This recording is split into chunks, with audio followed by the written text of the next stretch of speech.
আজ বাড়িতে কিভাবে ব্যাংকক স্টাইলের ডিম কলা দিয়ে মোগলাই পরোটা বানাবেন সেই জিনিসটা আপনাদের আজকে দেখাবো।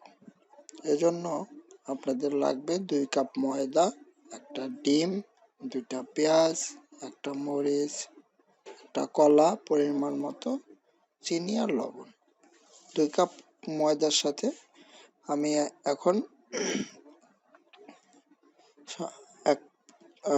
2 টেবিল চামচ তেল, 1 চামচ লবণ এবং 1 চামচ চিনি দিয়ে ময়দাটাকে ভালোভাবে মিশ্রণ করে নিচ্ছি। মিশ্রণ হয়ে গেলে এটাকে সুন্দর করে রুটির ময়দা যেভাবে বানাতে হয় ঠিক সেভাবে রুটির ময়দা বানিয়ে নেব। তারপর এটাকে একটা বড় সাইজের রুটি বানিয়ে নেব। এই রুটির বানানো হলে এই রুটির মধ্যে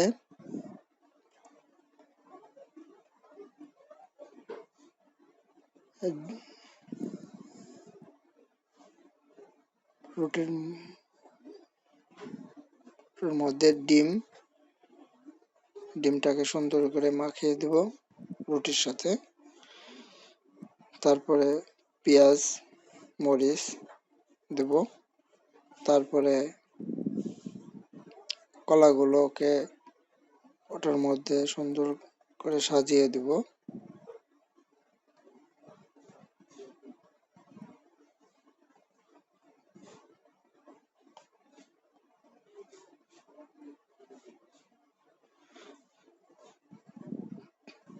তারপরে আমরা রুটিটাকে 4টে ভাঁজ করব, যেভাবে আমরা কাগজ ভাঁজ করি ওইভাবে ভাঁজ করে তেল গরম করে আমরা তাওয়াতে তেল গরম করতে দেব। দিয়ে এই ভাঁজ করার পরোটাটাকে সুন্দর করে ভাঁজ করে ছেড়ে দেব।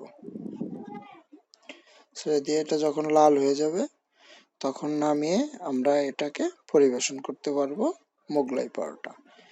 এইটা আপনি নাস্তার সাথে খুব মজাদার নাস্তা বাচ্চাদের খাওয়াতে পারবেন, নিজেরাও খেতে পারবেন। আর আপনাদের ভিডিও যদি ভালো লাগে ভিডিওটা অবশ্যই একটা সাবস্ক্রাইব করবেন আমাদের চ্যানেলটি আরো সুন্দর সুন্দর ভিডিও পেতে। এখনই লাইক করুন এবং সাবস্ক্রাইব করুন।